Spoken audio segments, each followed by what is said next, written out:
എങ്ങനെ വീട് ഇഷ്ടായോ? ഏതാണ് വീട്? ഇത് തന്നെ. ഓ,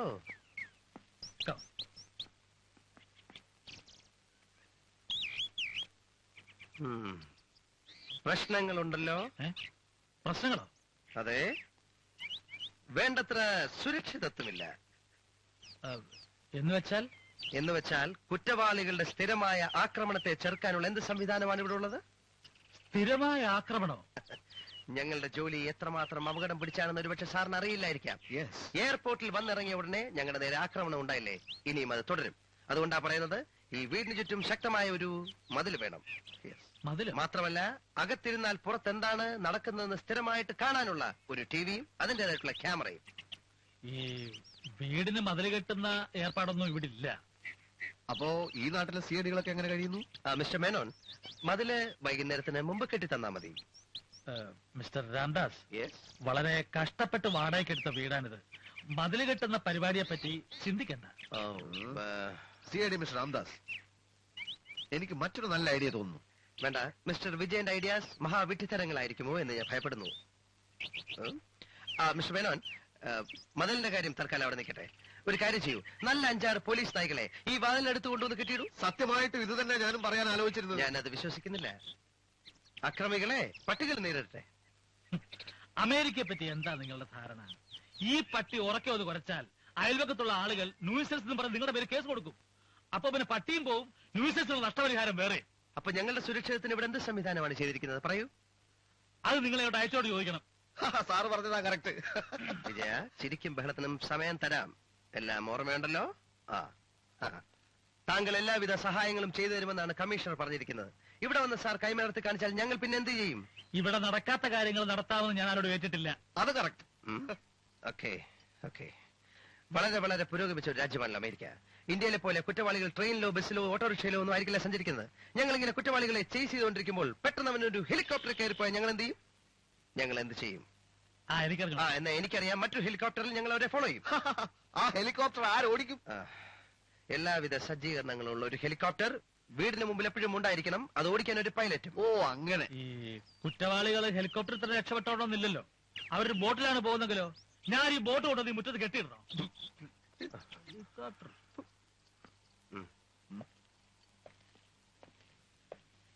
നിന്റെ ഇളിഞ്ഞ ഈ ചിരിയുണ്ടല്ലോ, അമേരിക്കയ്ക്ക് വരാൻ വേണ്ടി എന്റെ കാല് നക്കിക്കൊണ്ടിരുന്ന ഒരു വാലാട്ടിപ്പട്ടിക്ക് യോജിച്ചതല്ല. ഓക്കെ, എന്റെ ഐഡിയാസ് മുഴുവൻ മഹാവിഡ്ഢിത്തങ്ങളാണെന്ന് ഒരു അന്യ പുരുഷന്റെ മുമ്പിൽ വെച്ച് പറഞ്ഞ പ്രതികരിക്കാതിരിക്കാൻ എനിക്ക് പറ്റില്ല ദാസ. പ്രതികരിക്കാൻ നിനക്ക് അവകാശമില്ല. ഞാനെന്താ ആഫ്രിക്കൻ അടിമയോ? അല്ല, അടിമയേക്കാൾ വളഞ്ഞൊരു നട്ടലുമായി നീ എന്റെ മുമ്പിൽ നിന്നത് ഓർമ്മയുണ്ടല്ലോ. അത് സാഹചര്യത്തിന്റെ സമ്മർദ്ദം. ദാസ, ഒന്ന് നീ ഓർക്കണം, ഞാനും ഒരു സിഐഡി ആണ്. ഒരു സിഐഡി മറ്റൊരു സിഐഡിയെ ചവിട്ടിത്താഴ്ത്തുന്നത് ശരിയല്ല. ഇന്ത്യയിലെ എല്ലാ സിഐഡികളും ഒരു കുടുംബത്തിലെ അംഗങ്ങളെ പോലെയാണെന്ന് നീ മനസ്സിലാക്കാത്തതുണ്ട്. ആ സിഐഡി കുടുംബത്തിൽ നീ എന്നെ അംഗമാക്കണ്ട. നീ അംഗമാണ്, ഞാൻ അംഗമല്ല. നീ അംഗമാണ്. എന്താ പ്രശ്നം?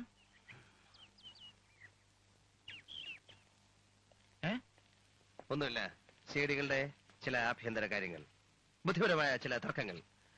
ഓക്കെ മിസ്റ്റർ മേനോൻ, വീട്ടിനകത്തെ സുരക്ഷാ ഏർപ്പാടുകൾ പരിശോധിക്കാൻ സമയമായി. മിസ്റ്റർ വിജയൻ, നമ്മളെ ചർച്ച കുറച്ച് കഴിഞ്ഞാവാം. നമുക്ക് അകത്തേക്ക് നീങ്ങാം.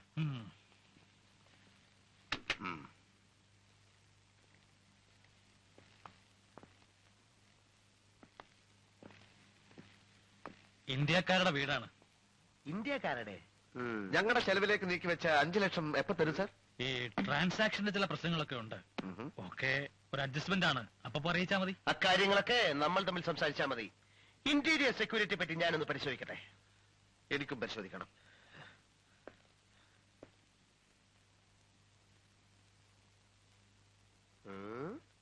ഇതാര് വലിച്ച സിഗരറ്റാണ്? മുമ്പ് ആരോ വലിച്ച സിഗരറ്റാണ്.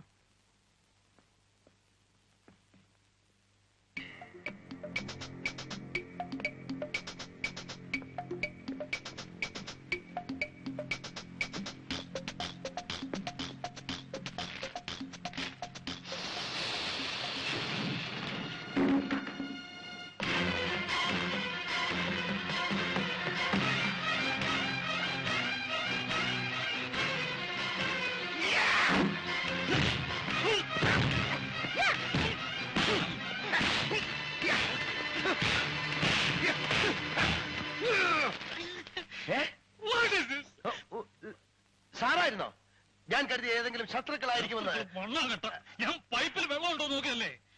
I am sorry, really sorry.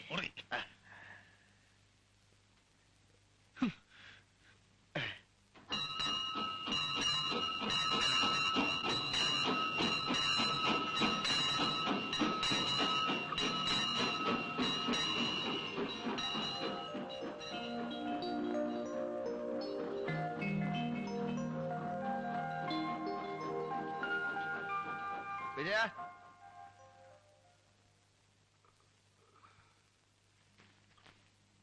Vijaya,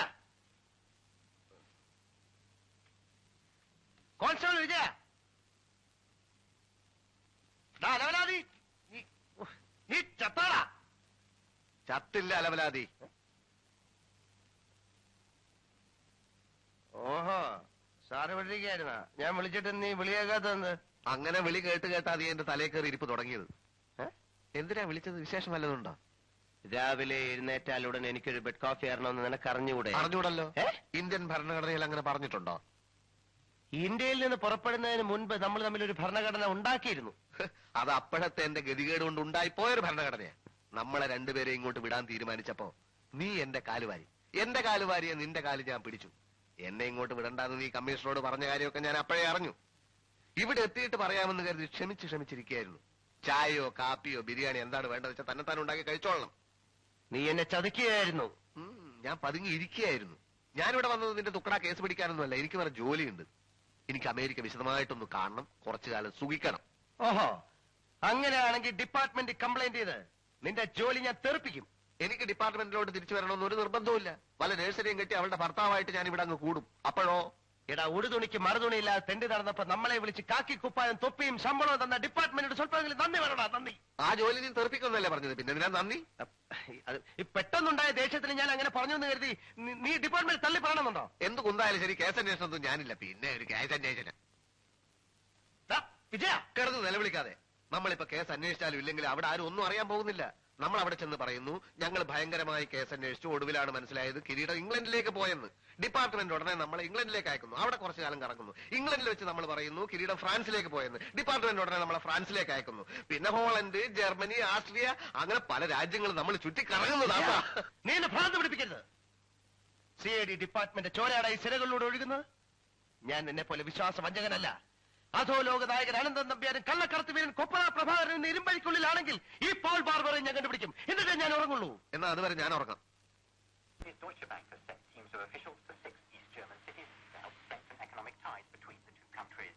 But it says it won't set up branch offices as long as East German laws prevent West German banks from offering financial services there. And that's the financial news. With Simon Cox. Finally, let's look at the main stories in the world. The former East German leader, Mr. Honecker, is to be tried for treason. Please stop here. The announcement followed Mr. Honecker's arrest immediately after leaving the hospital where he underwent surgery for cancer. Sister ആയിരുന്നോ? എന്റെ car കേടായി, ബുദ്ധിമുട്ടാവില്ലെങ്കിൽ. കയറിക്കോളൂ.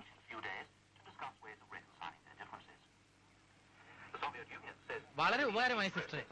10 minute റോഡിൽ കിടന്ന് circus കാണിക്കാൻ തുടങ്ങിയിട്ട് ഒരുത്തരം നിർത്തിയില്ല. Sister ഇപ്പോഴും അവിടെ തന്നെയല്ലേ? അതെ. ഞാൻ അവിടുന്ന് വീട് മാറിയ പിന്നെ നമ്മൾ തമ്മിൽ ആദ്യമായി കാണുന്നത്. എന്താണ്? ബ്ലീഡിംഗ് ഉണ്ടല്ലോ. കുഴപ്പമില്ല, ചെറിയൊരു ആക്സിഡന്റ് ആയിരുന്നു. അങ്ങനെ ആ കാർ കേടായത്. Shall we go to hospital? No no sister, I am in a hurry. എന്ന് പറഞ്ഞാൽ എങ്ങനെയാ? വീട്ടിൽ വന്ന് എന്തെങ്കിലും മരുന്ന് വെച്ചിട്ട് പോയാൽ മതി. In Britain, judicial reports from the criticized safety standards at football grounds. Follows investigation into the Hillsborough football disaster. Okay, stay tuned. See you tomorrow. Bye.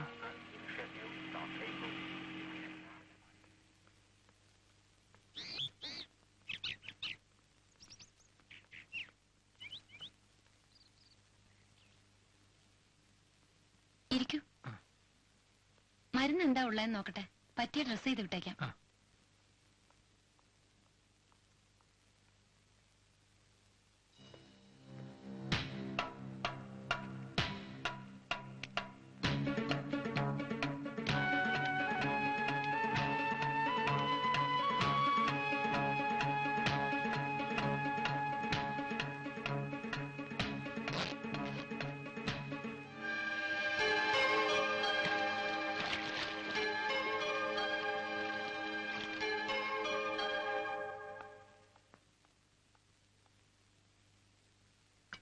സിസ്റ്റർക്കൊരു ബുദ്ധിമുട്ടായി. ഹേയ്, എന്തോ തുളഞ്ഞു കയറിയിട്ടുണ്ടല്ലോ.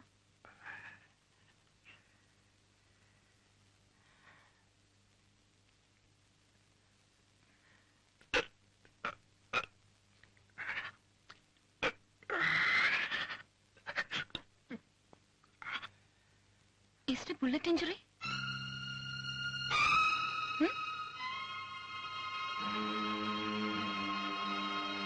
അതെ.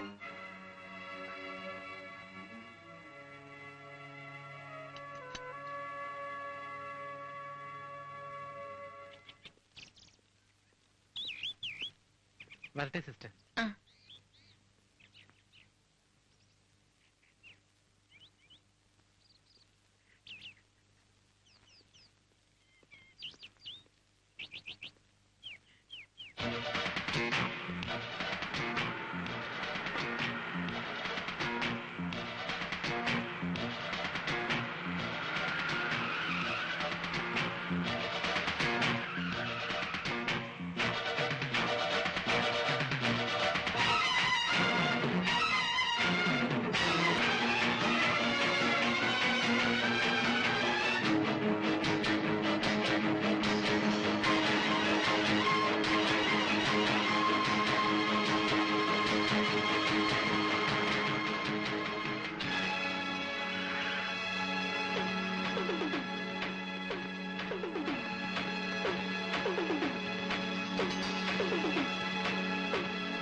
All the passports are there.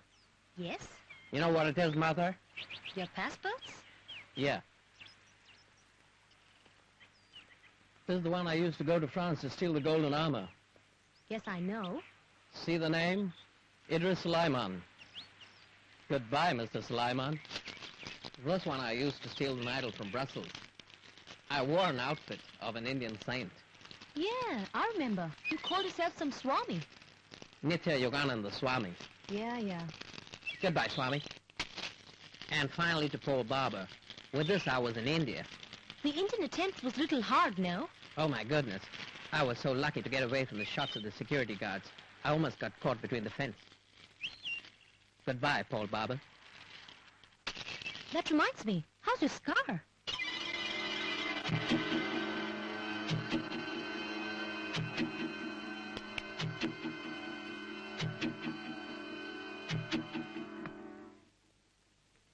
Would you like to have a drink? Not now. Hey, what happened to Tom and the others? Oh, well, they are doing a transaction with the Crown. You know, it's a lot harder to sell these things than to steal them. Hey, somebody's at the door. Bring them in.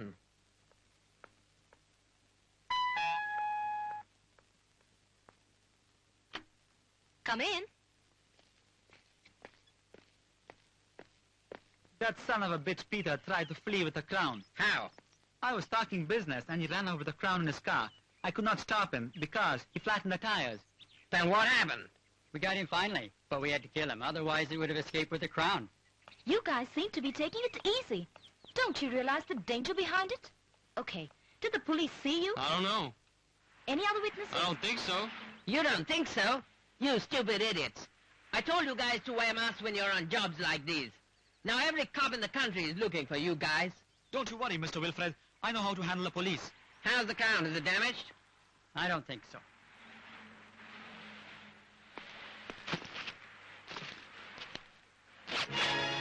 Where the hell is the Crown? Tell him. I don't know. It was in the bag. How the hell did it disappear? Peter was running with the bag. I don't want any excuses. No bloody excuse. Mr. Wilfred, there's a call for you. Hi, Robert. What? CIDs? We lost the Crown. What does it mean? Central Intelligence, a division of the Indian Police? What? Ramdas? Vijay Amritraj? Oh, just Vijay. Okay. Little tall and fat. What? Dwarf? Oh, short and black. Okay. I'll take care of him. What happened? A lot of funny things. I just don't understand how the Indian police found out that I was in America. Who told you? Robert Redford from Chicago. What did he say? He said 2 Indian CIDs were sent here to catch us with a crown. Well, it's good we lost the crown then. Why? Because now they can't catch us with the crown. Shut up, you bloody idiot. Sit there and shut up. Tom, you got any idea where the crown could be? It must be that Indian girl's house who's living around there. I'm gonna give my final warning. Somehow I want the crown back, and I don't care how. Remember, one more thing is important. Watch out for those Indian CIDs. They're very efficient and dangerous. One is fair and tall, another is dark and short. Both speak the language Malayalam. Vijay and Ramdas.